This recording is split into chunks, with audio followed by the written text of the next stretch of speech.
From news and views, issues and opportunities, we'll have in-depth conversations with decision makers to find out what they know and what they think. I'm Rico Hizon, inviting you to join the exchange because your business is our business. Underpaid, overworked, and facing insecure tenures. The Filipino worker is caught between not earning enough and making a living under difficult conditions.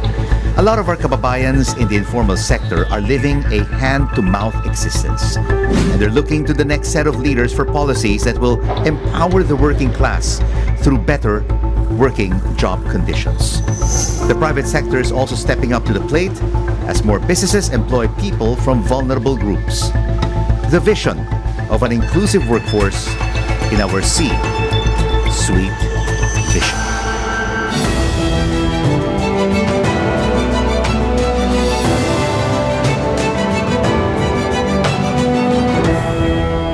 The health crisis, which forced businesses to close shop and left thousands of workers jobless, has magnified issues faced by the labor sector.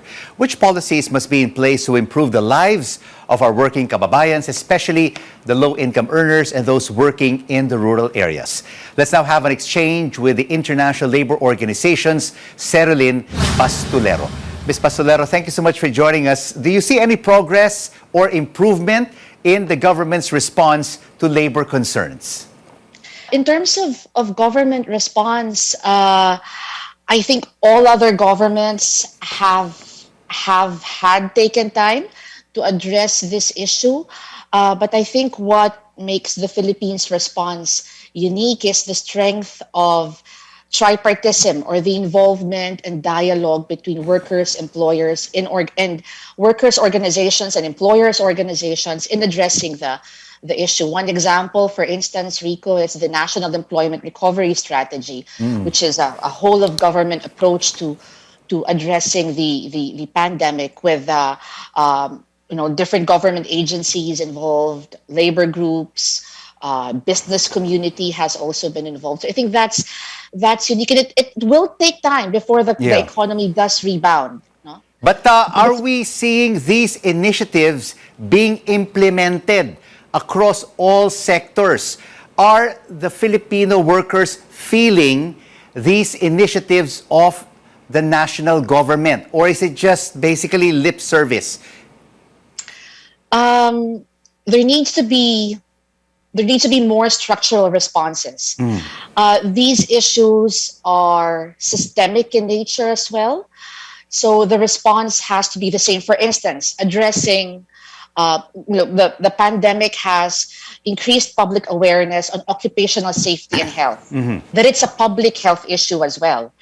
But that also requires, for instance, reforms in policy, and then in mechanisms supporting the capacity of government, of workers and employers, organizations and businesses in addressing the issue and proactively addressing the issue in the long term. So I think what the response so far has just been at the initial stages, but more needs to be done, Rico. What about the country's labor policies? Are they strong enough, Sherilyn, to protect and empower vulnerable individuals such as women, persons with disabilities, and members of the minority? We have a lot of good laws, Rico, here in the Philippines. We have, again, I've mentioned strong tripartite mechanisms for dialogue, even down at the regional level, the local government levels in some cases. But there needs to be stronger engagement in terms of monitoring how these laws are implemented at the ground level. For instance, our project, we deal with the rural sectors, those at the bottom of the supply chain. Because of the geographical remoteness of these sectors, these are not usually felt. And these are also sectors where you don't have stronger workers' representation. So in addressing these issues and ensuring that they're implemented, there needs to be stronger dialogue at these local levels, and ensuring that workers and employers have the right to engage, or are able to engage in constructive dialogue, and that workers and employers are strong and can independently engage with each other. And you talk about dialogue, but it just can't all be about talking, negotiating. We have to see action. We have to see the government and the private sector really taking initiatives to implement these laws. And now there's even a clamor to raise the minimum wage for workers. In your view and in the ILO's standpoint, should there be a minimum wage increase?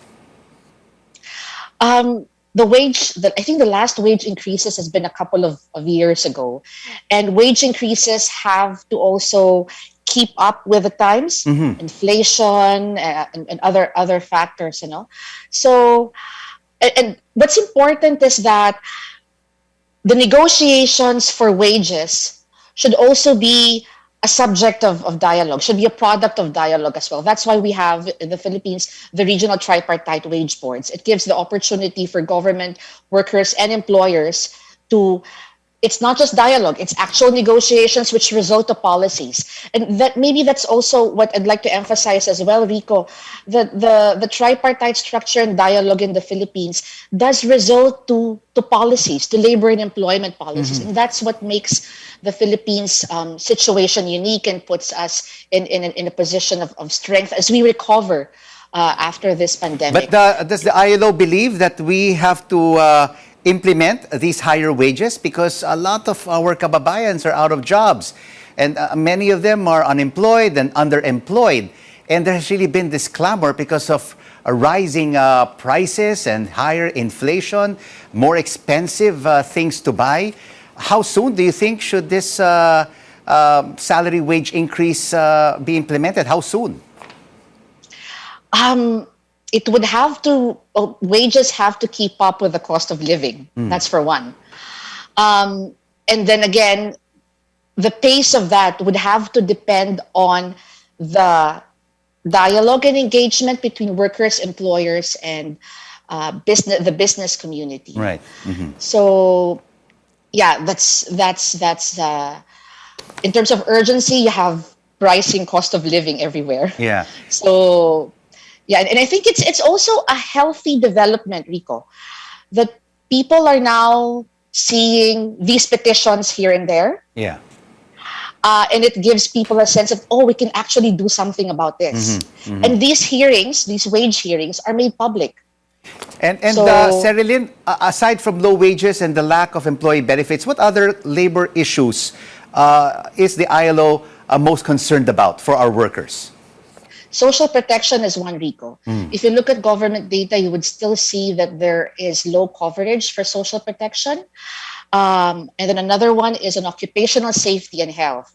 We have a law that requires, certain requirements for occupational safety and health in both the formal and the informal sectors, but there needs to be greater focus in terms of its implementation. And I've mentioned that the pandemic has highlighted occupational safety and health as an issue. Just yesterday, we celebrated the World Day for Safety and Health, which also highlighted the role of dialogue and collaboration between workers and employers. So Cerilyn, briefly, we will be having a new administration in a couple of months. What must be their priorities to help the Filipino worker? One of which I think we should address the mechanisms first, no? Although, as I've mentioned, we have a healthy tripartite system in the Philippines, or we have the established mechanisms. These are not always implemented. You would still find situations where workers are afraid to exercise their right to organize. They feel intimidated to organize and speak up with management and engage in dialogue. So what's important is that labor and employment is mainstreamed in the government's development plan, And this labor and employment plan should also be based on core labor standards, respect of international labor standards, especially those which the Philippines has ratified. Thank you so much for this labor policy exchange. International Labor Organization's Cerilyn Pastolero. And now here's a rundown of this week's top business stories. The Policymaking Monetary Board is looking to raise borrowing rates in June as the economy recovers from the COVID-19 pandemic. And this is according to the Bangko Sentral Governor Ben Jokno. The BSP says it will sanction BDO and Union Bank as it wraps up its investigation into hundreds of unauthorized bank transfers in December. BDO says it will work with the central bank to ensure a more secure environment. And the Finance Department unveils Japan's development master plan for Subic Bay, which includes proposals for air, road, and marine transportation. And we would like to invite all of our exchange viewers to join our discussion tonight. What benefits should workers receive from the government and their employers? Well, send in your answers to our social media accounts, and I will read your comments later in the program. When we come back on The Exchange, where your business is our business, we get insights from the Federation of Free Workers on how our next leaders should address pressing labor issues. And more businesses hope to champion inclusivity in the workplace and employ persons with disabilities. We talk to the owner of Happy Toothpaste next, right here on CNN Philippines. News you can trust.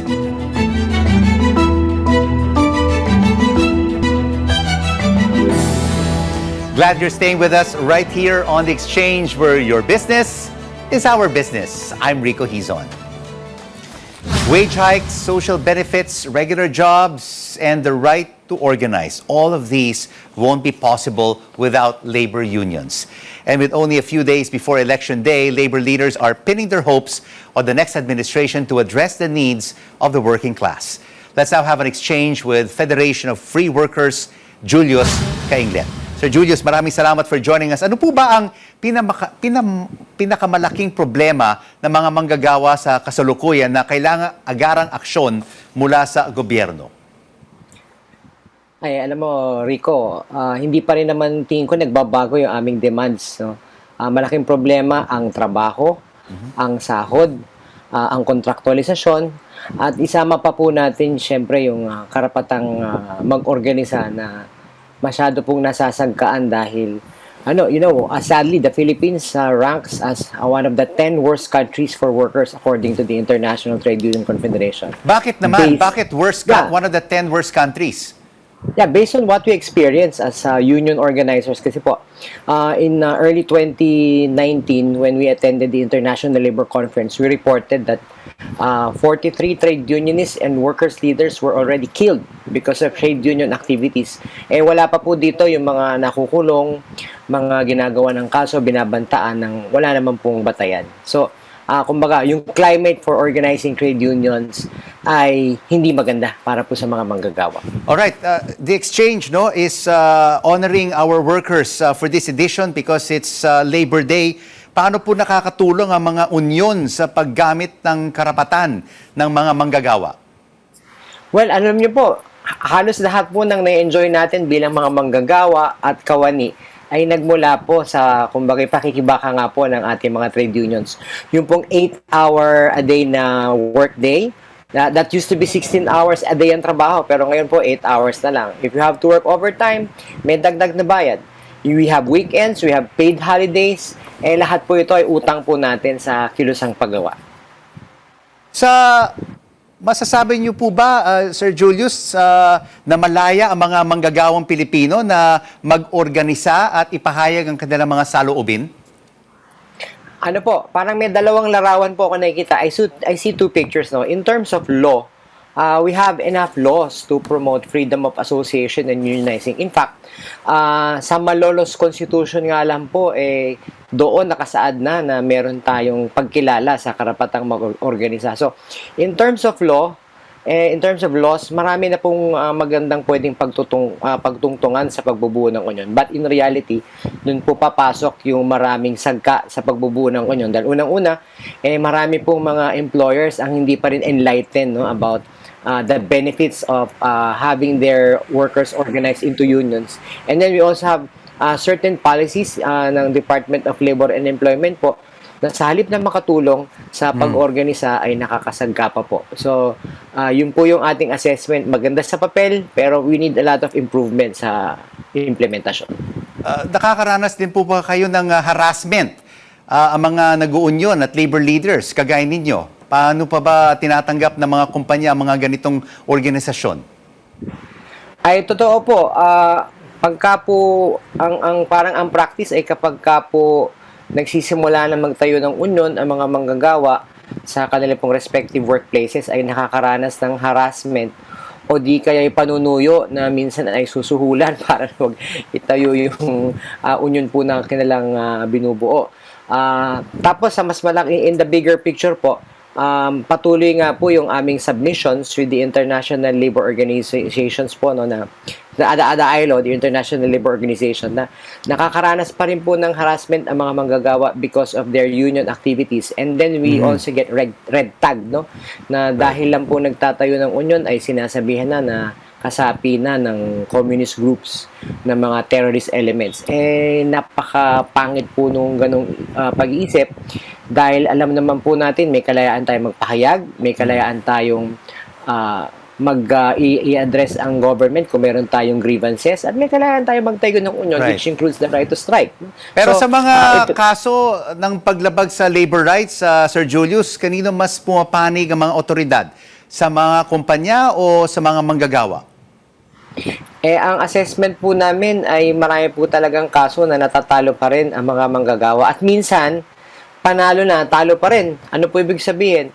Halimbawa, illegal dismissal cases na ipanalo na ng manggagawa pero despite winning the illegal dismissal case, hindi naman niya makukuha yung kanyang lahat ng back pay dahil tumakbo na yung kumpanya. Siya pa yung maghahanap ng iba't ibang paraan, hanapin kung ano pa yung ibang property kung meron man yung employers para lang po mahanap yung dapat ay para sa kanya na nabayad sa illegal dismissal cases. So, sa May 1, no, it's Labor Day. Ano ba ang unang panawagan ng inyong organisasyon para sa ating gobyerno?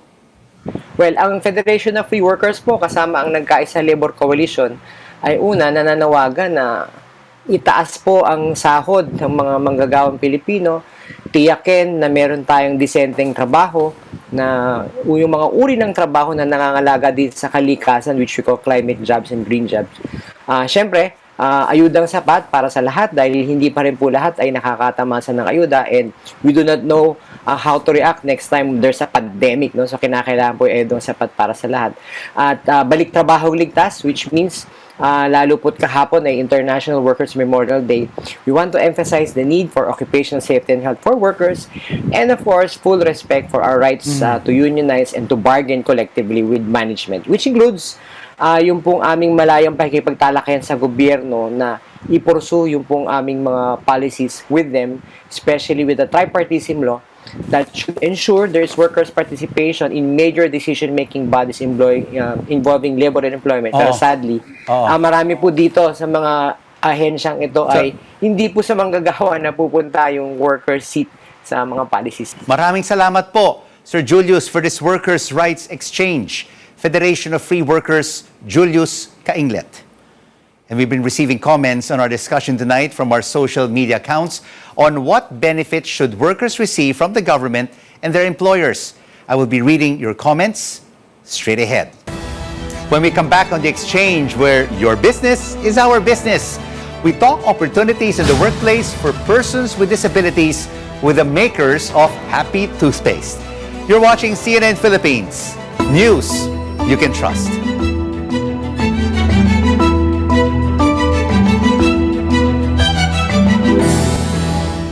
Glad you're staying with us right here on The Exchange, where your business is our business. I'm Rico Hizon. On to our discussion on social media and your responses. We asked, what benefits should workers receive from the government and their employers? Jay Migueles says employers should provide unemployment insurance and healthcare benefits that will help employees in emergency situations such as accidents and hospitalization. He expects the government to bring down the prices of goods and improve public transportation to help workers on a daily basis. Aside from health benefits, Paul Jerome wants workers to receive education subsidy, enough pay, security of tenure, and a decent pension plan. He stressed these would be possible if the government will manage taxpayers' money properly and won't fall into corruption. And for Vladimir Cabrera, an alternative work arrangement should be made available to workers in the public and private sectors. And this includes remote and hybrid work.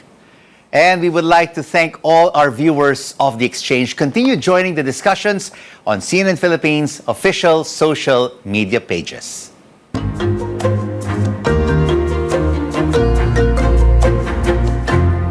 Many businesses may think employing persons with disabilities is a challenge, but one company finds it fulfilling and even takes it a step further by giving them opportunities.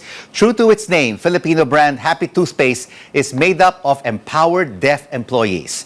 Lamoyan Corporation CEO Cecilio Pedro joins us now for some tips on making a workplace more welcoming for everyone. Thank you so much for joining us. Lamoyan has been promoting inclusivity long before other businesses followed suit.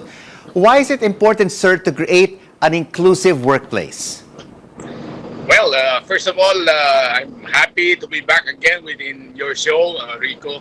It's really a privilege to share our story of how the PWDs, instead of we helping the PWDs, they are the ones, in fact, benefiting the company because they work harder, they are medyo quiet, walang chismisan sa loob ng office, and then they are much harder, much easier to please, and they work so much harder than the regular and normal employees. So I'm happy to report to you that there are so many benefits if you get people from the PWDs to work in your factory or in your company. In your total workforce, sir, how many persons with disabilities have you under employment? It used to be about a third, but now since the pandemic, we have given more to the PWD. So there are roughly almost half of our workers inside the factory. So we have more than 200 people working in Lamoyan Corporation in production and even in logistics. So manufacturing and logistics, Mr. Pedro, but are they also able to reach managerial levels? They are mostly in the factories and in the supervisory level, but not in the managerial, because the managerial has to work with the hearing, with the PWDs and the normal people. So we have to use normal people who are knowledgeable and who knows how to use sign language in communicating with our deaf workers. Of course, there are many opportunities, as you say, for the PWDs. 50% of your workforce are made up of them. But are there also challenges in employing them? Initially, when you start employing the PWDs, there are a few challenges you have to work out. First of all is the challenge of communication.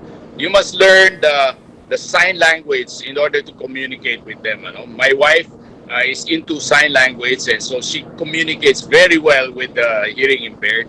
So even in our HR department, everyone knows how to use sign language. So we have to do what we call this training program, sign language training program, where we require most of our employees and even in the office to learn sign language so we can communicate with them regularly. Aside from that, I don't see any major hindrances. In fact, there is this environment we call this harmony, tolerance, and even there is love and attention for people because they are handicapped. You have to go beyond your ang hirap, it's very hard to explain, but you have to reach out to them so that they can work properly with you.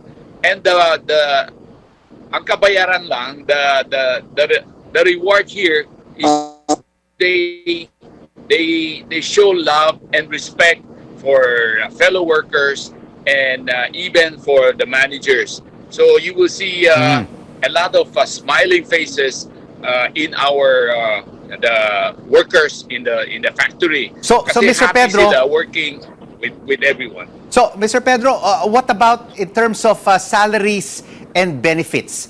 Is it a level playing field for everybody? Yeah, we treat them equally. And in fact, we have evaluation every year. And out of the top 10, we will have 7 or 8 of them coming from the hearing impaired. So based on their performance, we give them their promotion and salary increases. So instead of paying them less, because under the law, you can pay them only 75% of basic salary. But instead, they are doing much better than the basic salary, because every year in our evaluation they get more increases because of their performance. So what is your advice now to fellow entrepreneurs, Mr. Pedro, who also want to build an inclusive workplace and create a bigger social impact? You know, it's not just for the benefit of the organization. Even beyond the organization, outside, people learn about our involvement with the PWD, specifically with the deaf. There is this special perception from the community for our products. Sinasabi nila, Happy is very compassionate because they employ the hearing impaired. And if you come to the office, you will see these people signing to each other and talking to each other using sign language and smiling all the time. Napakasarap. I don't know how to explain it. You can see in their faces, masaya sila working, and they're given opportunity here in Lamoyan, which they cannot find in other companies. So I will encourage more and more people to go PWDs to help the people with disabilities, and you will find there is loyalty, there is hard work, there is compassion born out of this treatment to the hearing impaired, and there is love among workers dahil you have contributed this, you have given them special attention or special accommodation, kaya masaya sila. Thank you so much for joining us on The Exchange. Lamoyan CEO Cecilio Pedro, the maker of Happy Toothpaste. And good news for workers on the daily commute. Free MRT3 rides are extended for another month until May the 30th. Management says this is to help commuters amid higher inflation and rising fuel prices. It adds, over 7 million passengers have benefited from the Libreng Sakay program since its launch on March 28th. And this is The Exchange. We make sense of the facts and the figures and the ups and downs of the business cycle, because your business is our business. I'm Rico Hizon. Thanks for watching CNN Philippines. News you can use. News you can trust.